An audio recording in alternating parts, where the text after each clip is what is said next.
Ladies and gentlemen, girls and boys, may I have your attention, please? Are you ready to engage in a mind-blowing experience and hear talks about life, technology, entertainment, and business? The next episode of HIPTHER Talks starts in 10, 9, 8, 7, 6, 5, 4, 3, 2, 1, go. Hi everyone, Zoltan here from HIPTHER Talks. We're back again this week. Today we are going to talk about blockchain again. That's been our favorite subject throughout the year. And today I have with me Dean Rakic, who is not the first time speaker in our podcast. So hi Dean, how are you? Hello Zoltan, nice to meet you again. Yes, nice to see you again. And could you fill us in about yourself again? For our new audience, possibly, and maybe say a few words about the company you are working with. I know that you switched companies in the meantime.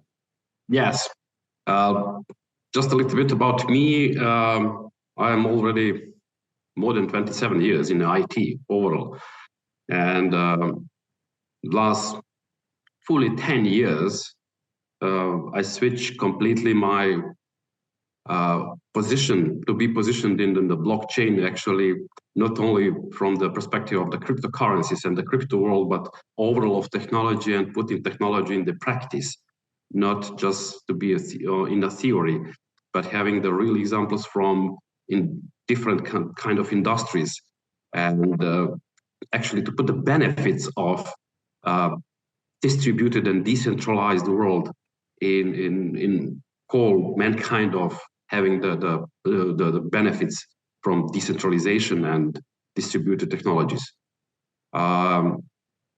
Last few years, I'm mostly involved half of my duty on the academia. I'm already lecturing on 2 universities in Rome and in Munich, and partially remotely actually for Dublin University from Ireland.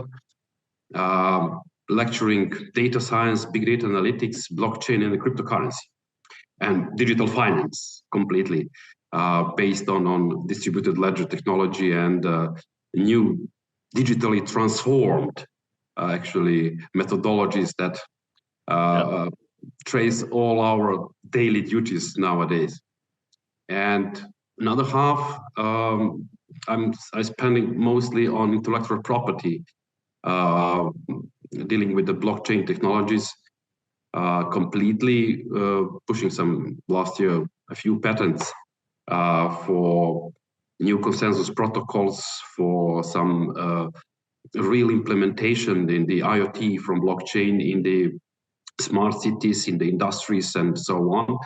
And I was working for TAL for more than 2.5 years approximately. Also dealing as a chief scientist there, dealing with the intellectual property and blockchain patents from this world. Since approximately six months this year, I switched to a new field. Actually, I decided to establish a new entity as a company, and try to put a new blockchain consensus protocol to the market, and will be published in the next month approximately. Actually, it is about somehow about hybrid blockchain technologies, giving a bridge between centralized and decentralized world, not only just switching from fiat to crypto or vice versa, but also all industries that actually are still centralized. That's normal nowadays, not only from the fintech, but also from industries. The point is to have interoperable transactional processing between different worlds. It's not so easy, it's pretty complicated.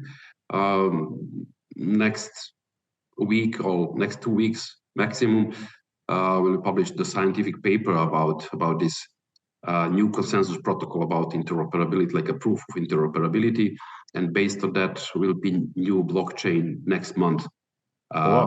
See the light of the day, I suppose. It's already planned.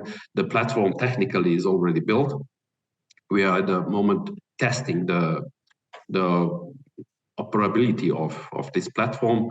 It's completely developed, and at the moment we have more than 50,000 transactions per second.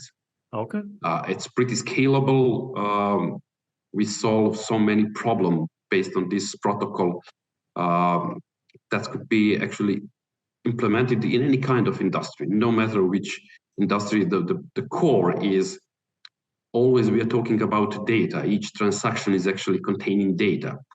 And if we cannot handle or exchange data amongst each other in the nodes, the distribution and whole distributed technology and databases that deal nowadays already on a distributed world, and especially decentralization could not work, because if there is no interoperability, not only between switching two worlds, bridging two worlds, but also in the verticals of two worlds. And therefore, I'm trying to put this consensus protocol at the blockchain 0 level, so it can go through vertically through all blockchains, that it doesn't harming any of the already existed consensus protocols and the blockchain that already exists on the market, to connect each of them without wasting so many times and bottlenecks technically, to make it interoperable between different worlds, different technologies, different worlds. Actually, the interoperability is the base to switch and to connect different worlds to speak the same language. Just as simple to explain. And during the test phase, we have a success, and hopefully the very soon the implementation in the fintech in some other industries will be already shining. That's good to hear, because the main subject for this podcast is the real life examples of blockchain in our daily lives. So maybe could you tell us what are some of the examples you could give that we are already using on the blockchain and we don't even know it, or maybe it's helping our daily lives? Yeah, for sure. Normally, when the blockchain starts, since 10, 12 years ago, or a little bit more, the focus and targeting is always somehow financial or a fintech. Normally with the cryptocurrencies, and a possibility that giving a kind of trust between anonymity and transparency between people that they are approaching the network, making transactions more easier to be handled with lower costs and all that trust and immutability that blockchain gives. But this is just one point, one derivation actually of putting the blockchain in the industries. I was working a lot of years in the medical field, in the healthcare actually, and most of my scientific work were based on implementing a data science and the big data and everything around data in the healthcare industry, to simplify the exchange of data without using so complicated and complex protocols and the standards that already exist, because each region worldwide, each country has its own regulation. That's normal that they have proposed for each country their own regulation about healthcare, about data security, about handling data overall, the infrastructure in telematics and so on. And exchanging data, especially in the cross-border data exchange, was pretty complicated and still is. And actually, from this point, I start at the beginning joining to and looking for the distributed ledger technology and distributed databases actually from the first moment, and start working with the blockchain as a promise technology. And after that, I start with the IoT and the smart cities and the fintech and so on and so on. But the most of the examples that nowadays already lives, no matter if we're talking about a public or a private blockchain solutions, doesn't matter. The principle is in the meaning. Besides the healthcare, we have also the supply chain, different types of industries, in social media, so many implementations already have been done. I'm focusing actually on 3 points at the moment in the real life: healthcare, a supply chain, and smart cities and Internet of Things. Actually, it's a kind of overall industries and so on. In the healthcare, just in the short, to be much more precise, in the healthcare is always in the meaning we have as so many protocols, so many data. Normally, since 1930s, the governments already started with the social security number, and that's something that recognize in some countries each person who is and what is connected with him. But in the last decade, especially when such a lot of data are produced, and the huge amount of data is actually covered under just the one ID or national personal ID or a security number or whatever, we have so many hidden patterns besides this one. And it's not so easy to handle such a transactional processing between them, especially in the healthcare. And the problem in the core of transacting all of these data in the healthcare is actually on 2 points, on the security and the trust. Who is own my data? What I'm doing with my personal data? It's not only just one number. It's a whole history. For instance, someone who is 50, 60 years old. So many data already produced since the childhood to be covered.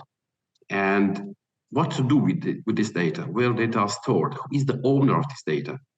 And the focus in the healthcare was making this data owning by real owner, by the patient, by the person who produced the data at the moment of beginning of the ingesting actually data that comes up afterwards.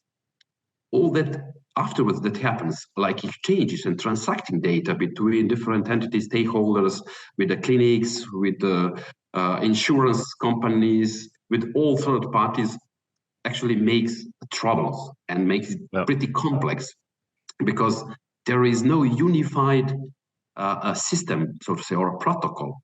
We have already HL7 and so many different kinds of protocols, but it's still centralized and controlled by one entity on a national level or international level.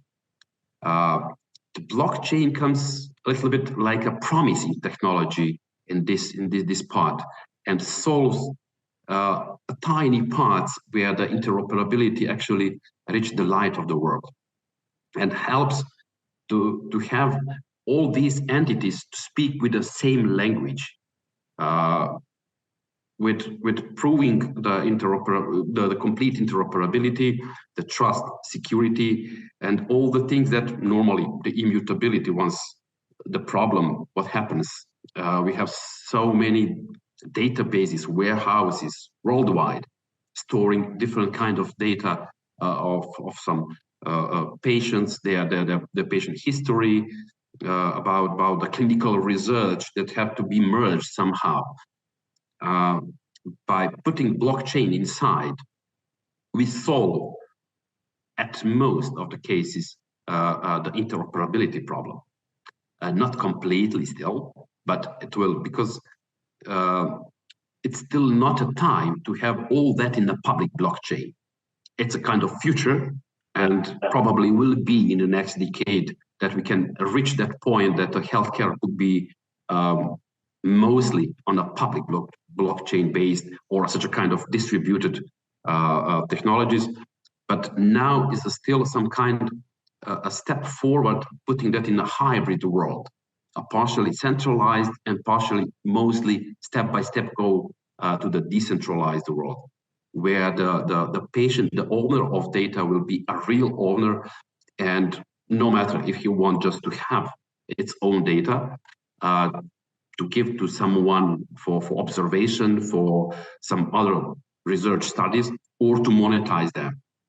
That's the point where the healthcare should take care. All other transactions will be much more easier and convenient for all stakeholders, no matter if it is an insurance or some clinical study. They will know the source of data, because we have different sources, and most of the data are useless.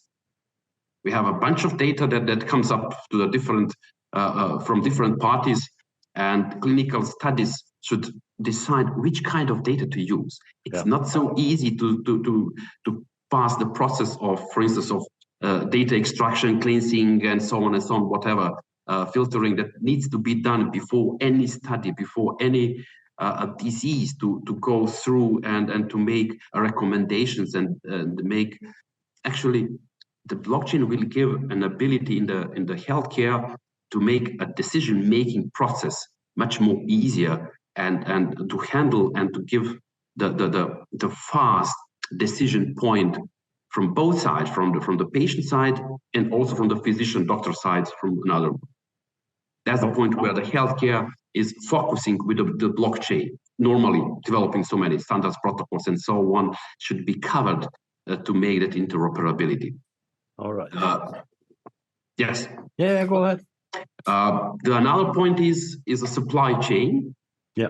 Where I'm focusing on a few fields in the supply chain. Actually, there are so many steps. No need to go the steps of the supply chain, because the people already know what the supply chain is, and no matter if it is a pharma industry or automotive industry or a food production, whatever, but supply chain has their own life cycle and put in all that. Blockchain already started to be part of the supply chains from different kind of industry, different types of data exchange. Because in each step we have to record to update some data, and this data should be secure up to the end of the cycle, so that the track back, the tracing data up to its source should be much more convenient for end user, for the consumer actually at the end. And the main problem is actually two problems that I found during my expertise and in the last few years focusing on the supply chain in the different kind of industries. As the data should already started to be a part of the supply chain process, they are already defined and should have so many also hidden patterns inside. Where the blockchain should start in the supply chain, actually. And with new proof of interoperability, I have already explained that how to perform that whole cycle to be much more accurate, starting one step before a supply chain exists.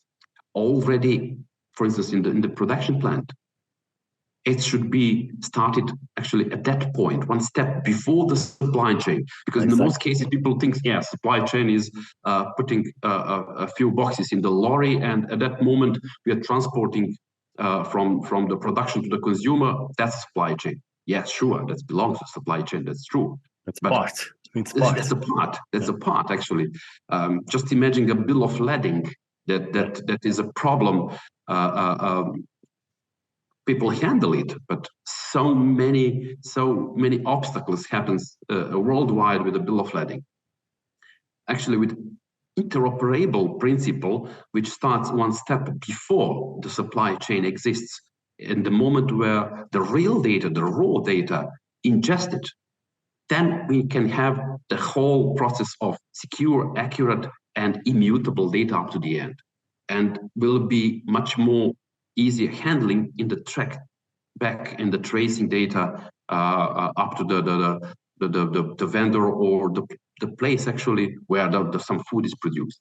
We have some use cases already built, but still with many obstacles. What happens because some steps are missed in the process, in the flow of supply chain life cycle. The second problem that actually exists is a chain of custody. The trust and handling data through the process, no matter if they are already stored on the blockchain or not, or are using some traditional systems in the supply chain. In each step, we have a different kind of updates which are not,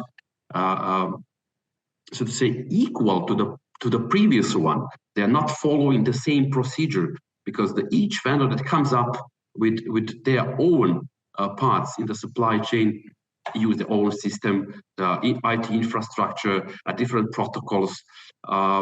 If it's a cross-border supply chain, in the most cases, different regulations.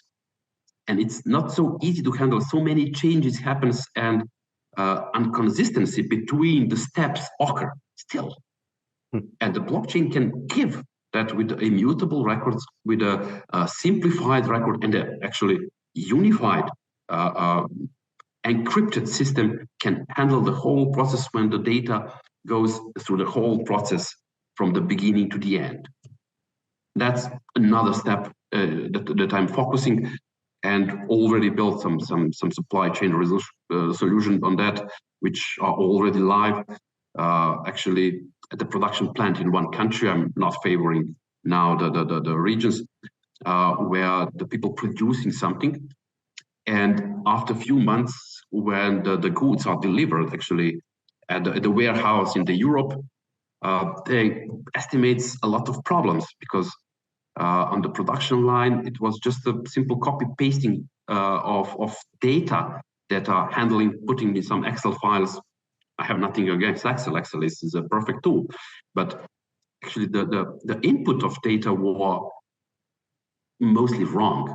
Yeah. Because the employee on the production line, just to simplify its work, yes, that's the same, that's fine, that's okay, I'm looking good, and just copy pasting. But what happens afterwards? After a few months, the returns of goods from the end consumer produces so many problems and harmful the normal revenue, and there is the problem in the business. Actually, the plan of the business was completely destroyed in some companies, and still destroying. I put a solution actually that in the step of the beginning, and using the IoT combining in the supply chain, in the production line, we put automatically data that from the measurement actually, and the whole metrics we put in the blockchain, and there is no anymore afterwards data extraction, because the extracted data are already at the point of data production, and we put them in the blockchain, and there was no anymore, because they are immutable, and get the data from the sensor directly. And these data are actually followed the steps through the supply chain. So the end user can be completely sure and trust to this tracking back, and for any malfunctioning, what so easy to track back and to find actually at what hour daily in the daily part the spare part, for instance, was produced and where. So the accuracy, trust, and all of these things are successful.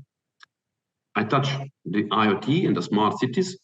I have already pushed one patent last year about certifying sensors with the blockchain that shortens the way of putting some sensors and devices to the market.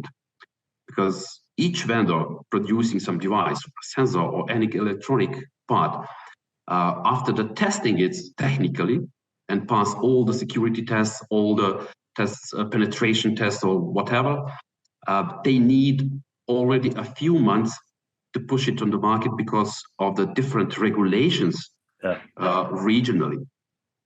And the solution is to put both sides on the blockchain. The questionnaire about regulations should be confirmed actually with the metadata from the producers each device. When we merge that and put onto the blockchain the certification and actually putting on in the function each device takes just a few seconds.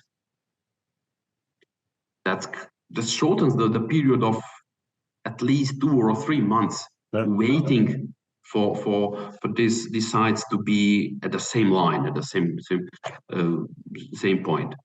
So this is a part of each smart city, because in the smart cities normally we have a lot of IoT, a lot of devices, a lot of sensors. From one side, technically, from infrastructure, also with some different kind of applications, software that need to exchange data, and these data should be transferred and delivered to the end consumer. Actually, the smart cities is not for itself here. It's about to help the mankind to make a life much more easier. And nowadays we're using smartphones, different kinds of tablets, devices. It should be achievable from each device to have all of these data we are handling on a daily basis secure, yep, and accurate. And therefore, the blockchain gives an ability that all of these data, because normally the smart cities and a lot of data which are produced are part of the whole data science and big data analytics that give us an insights what happens and give us the outputs after the process of the deployment of the big data model or some machine learning or a deep learning methodologies, whatever whole artificial intelligence is already built in. But we need a time to collect this data, to test the model. After the testing model with the historical data, we have to merge it with dynamic real-time data and to produce the output that is actually delivered to the end user. In these steps actually happen so many problems with some kind of data. We have problem in the cleansing of data. And yeah, I'm pretty sure in the next few years, the part of the analytics will be already built in, embedded into the devices, into the sensors that can clear or clean, actually, the process of cleansing data performed already at the place of data production, where they start to be part of the world. And after that will be much more easier, especially if we put them in an immutable and distributed manner, will be much more easier to be handled by any application from smartphone or by driving a car to have, no matter if we're talking about just simple weather forecasts, some route finding or autonomous driving also. Yeah. I definitely That's some fields that the real examples actually exist already, and I'm also in the part of that, giving some insights and real projects, real life projects that already saw the light. Yeah, and it's going to slim down the data as well, because since it already doesn't have the clutter, it's much faster, and that's not much more data to process. Yeah, so you touched based on healthcare, and I was reading up about this HIPAA, the HIPAA Compliance Act, the Health Insurance Portability and Accountability Act.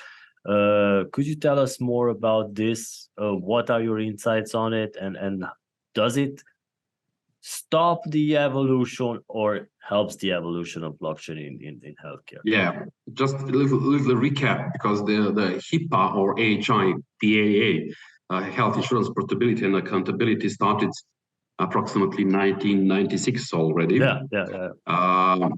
And it was established actually a national standard to protect sensitive patient information from different kind of disclosures without patient knowledge and no consent, actually. The HIPAA tried to protect that and to put it in a right line, that the patient, the owner, control its own data.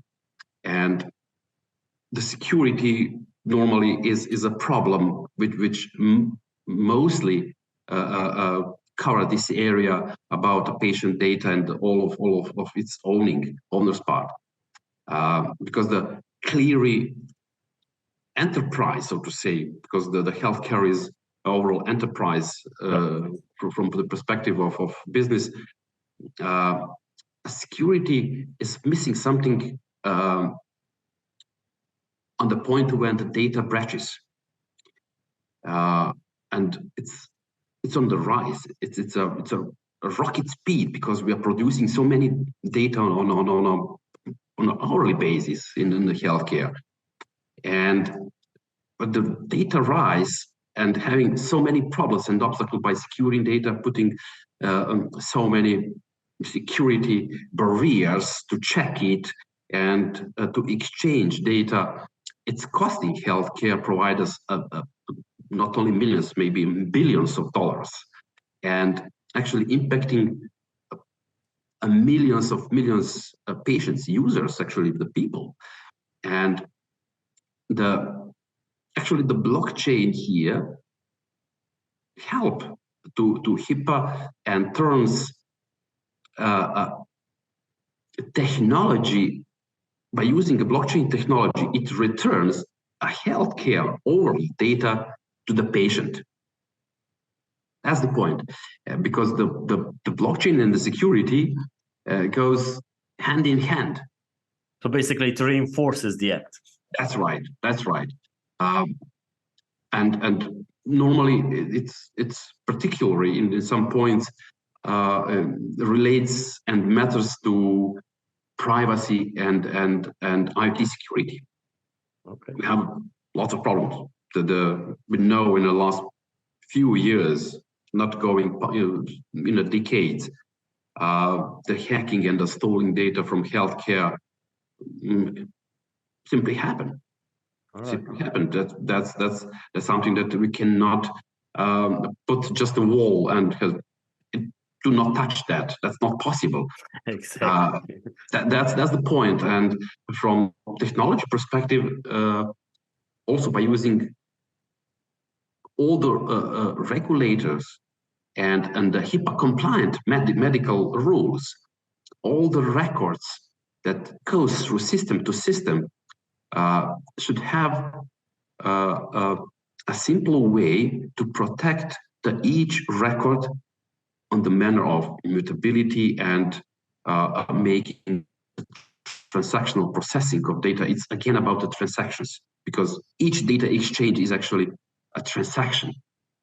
And the blockchain also, as technology, enables or gives an ability to create an up-to-date ledger of patient records that can be accessed by providers when patients grant it by permissions of the patients. And another more point, because availability of data at any point of time, if they are public, and transparency features that inherits from the blockchain, providers would get immediate insights from data to assist in diagnosis and referrals and then more by the security. That's the 2 points that HIPAA can meet actually with the blockchain together, not only from the payment side. That's the payment is just a derivative of whole the system. The all compliance things and the regulatory should meet through HIPAA rules and the protocols with the blockchain to be just as one single point of truth. All right, and you mentioned hacks, and Yes. Since hacks are inevitable, and we've seen that even the largest protocols are not immune to them. So how should protocols hedge against such events in the long run? That always be placed, because first of technology itself, there is no 100% secure technology. We have to admit that although we are talking about and then pushing our efforts to each consensus protocol we are building, or any kind of standards actually, there will always be some missing parts, and we need up to date to some patches in the protocols, in the standards, in all parts when we are transferring data and giving the ability to the external bodies, so to say, or parties or people hacking that and stealing data. Not always about stealing data. In many cases, we have that someone approach some databases and data and playing games with the database, or using data in different types of activities. They don't know what are they doing. It's not always just stealing data and hacking for a specific purpose. we have a lot of cases in the practice that the data was simply destroyed or made unusable because of someone who is not illegal actually to play a game with those kind of data, did something without a purpose.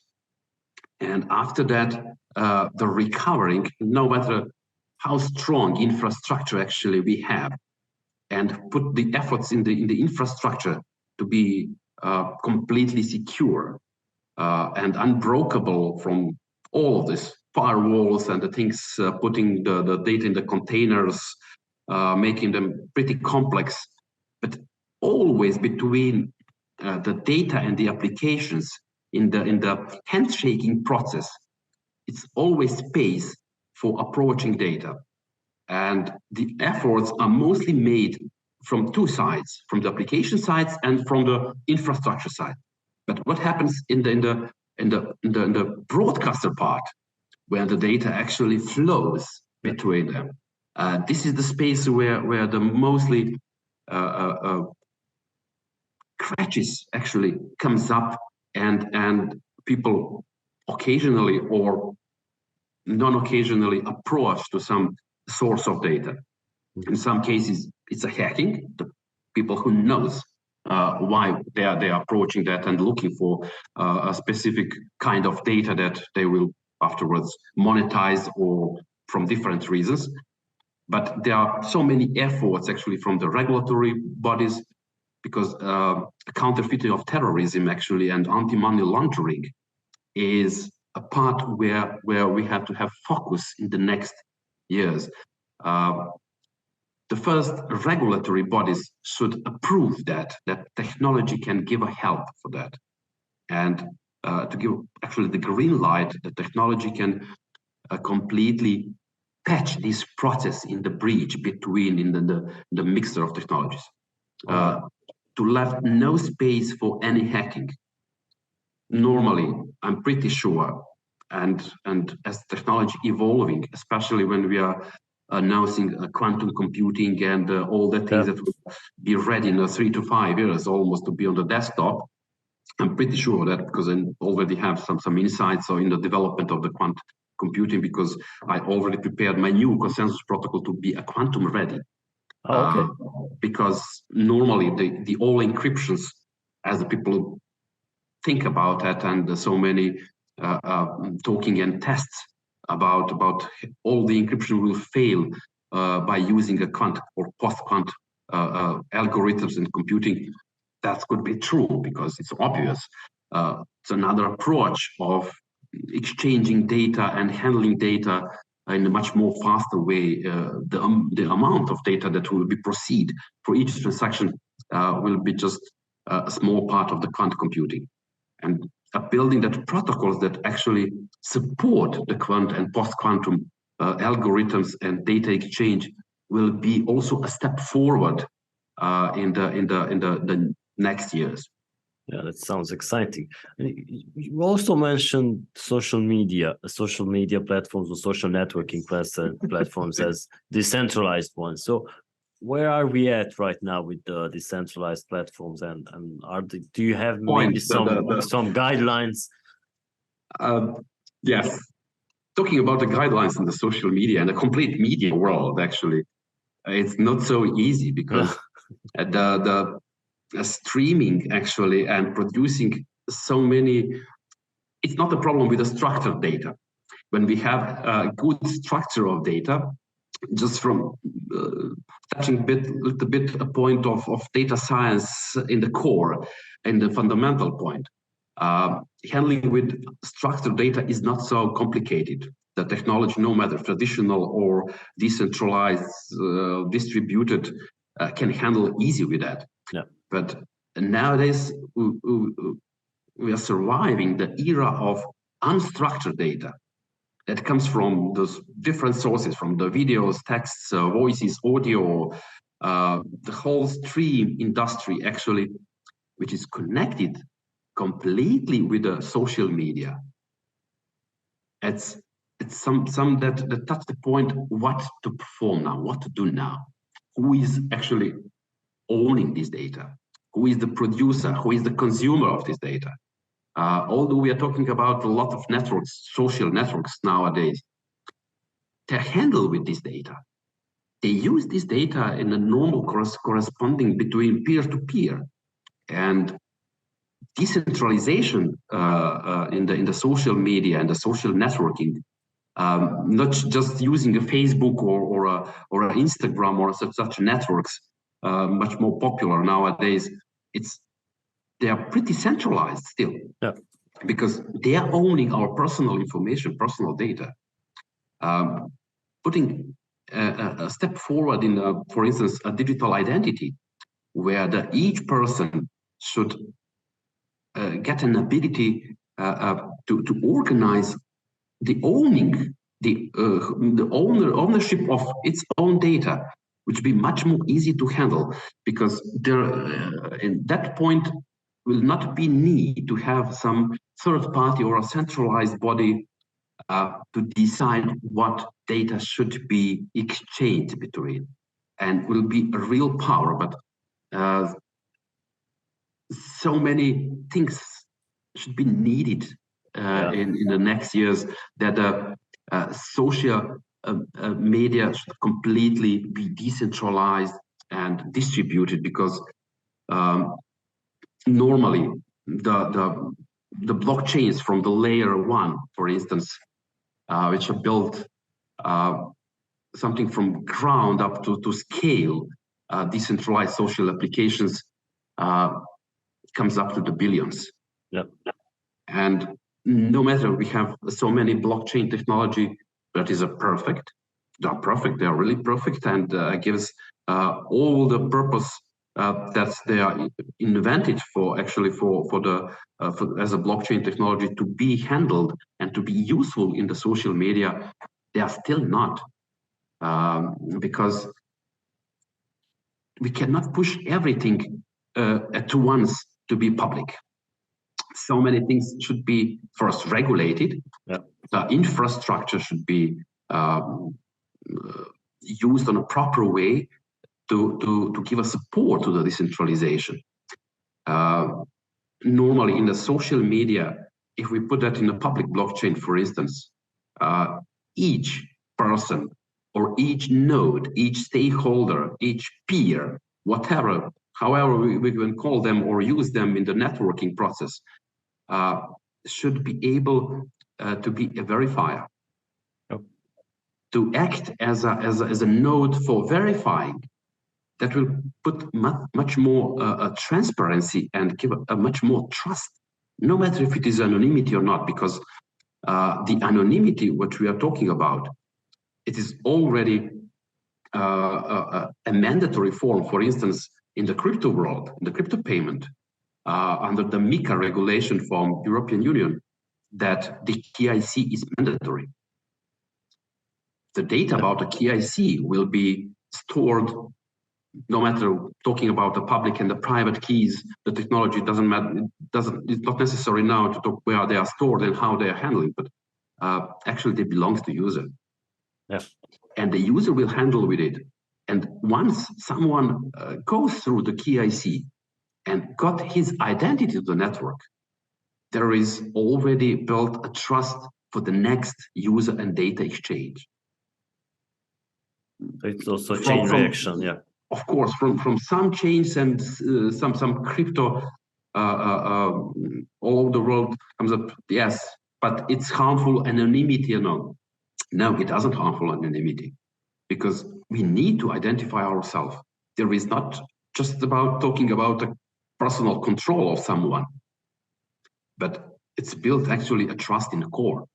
Our identity should be our identity, no matter if we are just showing our ID or give our digital ID in the digital form. Normally, that's the part of the future. All our IDs should be digital, because the whole infrastructure actually already goes through a digital transformation and digitization process. It would be much more easier for the social networking. Actually, it's need to be much more explanations, much more tutorials, much more talking about it what actually the decentralization gives as an advantage. That's actually the point of having this in a structure of secure and accurate data exchange between them. Normally, if that happened, each social network could be also able to handle a money transaction. Why not? It's just one point. Yeah. It's a data. It's not just a physical sending money to from one to another peer. But if we both use or approach to the same network, which is Facebook, if we trust already that, and we know that my data and your data has passed already some identification and it's already verified, why should I use some other third parties to send you money or a bank? Or I have nothing against bank, exactly. but it's much more easier. It will be real time. So it's an instant sending through the network. I'm talking to you and I can send you a file, like exactly, or a stream or a video, whatever, a text, no matter. The handling of data, which be much more easier, covering trust, covering the transparency, and all things that actually are the beneficial part of the blockchain and the social network. Each of them, if cover this part, will have much more trust from the user side. All right. Since you mentioned the Mika and the crypto, do you think that Mika, like for our audience to know, is the markets in crypto assets? It's by the European Commission. Do you think that Mika will end the crypto Wild West in Europe? That's the question that we all from this area. The point is actually the Mika itself is just a document. Yeah, it's an agreement from different parties about different things, not only about a crypto. The behind of all of that is a law and national regulations. If we sit on the same table, no matter if it's just the European Union or worldwide, whatever a regulation point should be regulated. If we sit and agree about same points, then it will be built a document that put something as a surviving and all over accepted. Mika is a good point of going and going straight forward to regulate actually, for instance, a crypto as a digital object, as a digital asset, as a private asset. And why we should not accept it? Because it's much more easier for handling, but it's still need to be regulated somehow. Not to regulate it to be controlled already, but with this point, we are also enabling all that barriers about money laundering, about terrorism and everything that happens. Something that is, we have so many cases in the daily life banning the content of different sites. It's about regulating and what should be placed on the network, on the public or not. This is the point. It's yes, the Mika is full of so to say a law dictionary, which much more from us. I'm from technical scientific world. I'm not a lawyer, but exactly. I need to ask sometimes some my friends from law or some lawyer what it means actually. Just give me a meaning of that, because normally this body has its own dictionary. It's normal. It's something that's obvious, and this is the point that we have to agree actually. And this follow up from the national strategies. It's not only a national strategy about the crypto. The crypto is just one small part. Crypto will be regulated very easy. It can be regulated very easy. It's a simple technology actually, but the whole strategy about implementing a blockchain or a distributed ledger, maybe in 10 years, it will not be called a blockchain. Maybe we'll have some other name, a digital XY, whatever. But we need an agreement on the national levels, and then to equalize with other countries without the national strategies and give the common insights and the common sense of all of these regulatories actually, and to put into one document. MiCA is at the moment a collecting part of all of this and putting in the form of covered by law list what we can do on what is normally that all countries can agree about that. It will be changes, of course, and updates of these documents, but at the moment is something that doesn't kill any industry actually, because giving some order in the business, we can all business. The law is also part of our business because we need to cover that in each business. Then why we should think about it? It will kill something if we agree about something. For instance, why one meter is 1 meter? Because we agreed about that, and we put the etalon somewhere in the museum, and this is 1 meter because we agreed about that. Also about the cryptos, fintech, healthcare, supply chain, all that regulatory parts, we have to sit and agree about that. The body should agree about that and propose their ideas, their insights, their wishes, actually, their needs. Yep. Because some countries have some own needs about in the working of a fintech or a banking sector or financial sector or a governmental sector. Why? We have to agree about that. That's a common sense of having a MiCA or such a regulatory bodies that proclaiming a list of something that is must to do or mandatory to do. Of course, some points should be mandatory. That should be some order in the world, but the order should be on the agreement.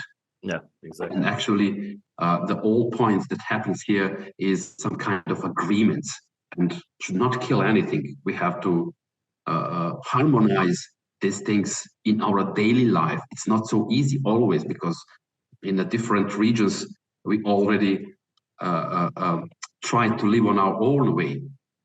And also these bodies and the regulations in the list from mandatory points and must-to-do list should not harm that. That's the harmonization of different things. It's a process, actually. And since recently, I think that the general public has understood, maybe like, I'd say 2 or 3% more have understood the use of blockchain technology and not just focus on crypto because it's not. Do you think that this crypto winter or ice age, like they call it nowadays, and with the FTX scandal and everything, do you think it will be a pushback or? Yes, a little bit will be, because actually we have already about 20,000 of different types of coins, tokens on the market, and half of them are pretty dead. Most probably even more than half of them. Even more than half, approximately. I don't know, but just the right number. But it doesn't matter. That's the part of the democratization, actually. The blockchain technology gives an ability anyone to create a token. Yeah. That's the point. And by establishing a trust between someone who is created and establish an exchange or some crypto assets provider services means to build trust. And after that, if your idea about the building a trust is just for the money collection without covering any regulatory points, then it should be failed. Yeah. That's the point. It's not just having a national regulatory point. The regulatory also in the crypto world. There are also points in the blockchain that should be covered. The rules about how the data are stored, what kind of data, what are the amounts, where the data, where the money source comes from. because buying a crypto should have a source. Yeah. And if there is no source, and with the full anonymity, without having a source of and the history where the money comes from, that's the problem. Why many of the exchanges fail, actually, because normally the auditing points comes after some time and ask, hey, what happens?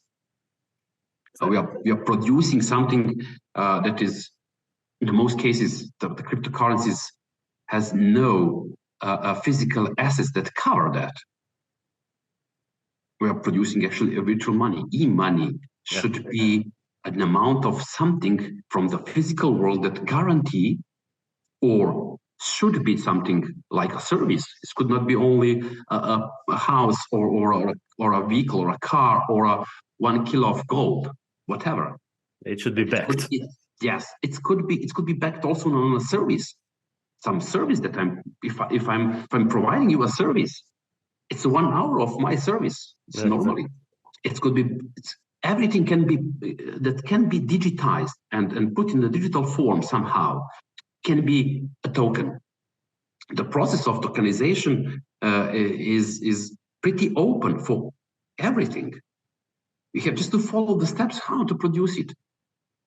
And if it is virtual, without any covering of any kind of services, then, or asset, no matter if it's a tangible, non-tangible, do not have to cover the theory about it, whatever, then it should fail at some point of time. And this winter will, I'm pretty sure will clear the market a little bit of this. I don't like the word ballooning of crypto world, but some of them really produces somehow that kind of ballooning and pushing different things in the same basket. Yeah, exactly. And therefore, in some moment, they cannot handle it anymore. This is one point. Another point is misunderstanding of technology. That is actually in the behind of it. How to produce, how to mint a coin or a token or money, digital e-money. Actually, we're talking, the crypto is also e-money. Yeah, exactly. That's the point. It is not the point that we have to build something and to put 1,000 euro, dollars, whatever, in some crypto coin and to spend one night and tomorrow to be a billionaire. Exactly. It's not. The point is that the people should understand that one Bitcoin, for instance, one Ether, one Solana, whatever, Cardano, whatever what we have from the coins or the tokens, is one Bitcoin. Yeah, exactly. That's the point. And this one crypto, whatever, should be used in a practical manner in a transactional processing.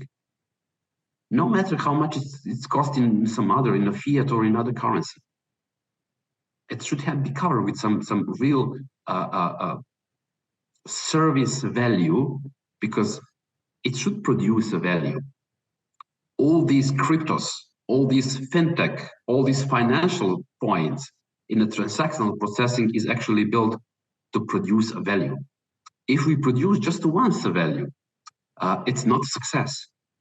The value should be continuous. We put that in the world to be used, not just to sit and wait that the price will get a rocket space and we will become a billionaire. It's not possible. Yeah, I can tell you that it's being used, but now, at least in the past many of weeks, people will not support me on this, but it's a real world. That's something that it's also surviving the last 10 years. Yeah, exactly. And it's now in the past 2 or 3 weeks, we have seen a lot of use of it. So with Dean, thank you so much for your time, hour of service. And I hope that our listeners will enjoy this session, which we are very thankful for Dean for taking time off his busy schedule and sharing the information with us. And with this, thank you, Dean. And Dean will most probably thank you for having me here. And next time also. Yeah, Dean most probably will be at our in-person conferences next year as well, so you can meet him in person and talk to him. He's a great guy. So thank you everyone for tuning in. Thank you. Bye. Thank you for joining. Be sure to check back next week for the next HIPTHER Talks and subscribe on Amazon Music, Overcast, Spotify, Google Podcast, Apple Podcast, iHeartRadio, SoundCloud, Mixcloud, and Pandora.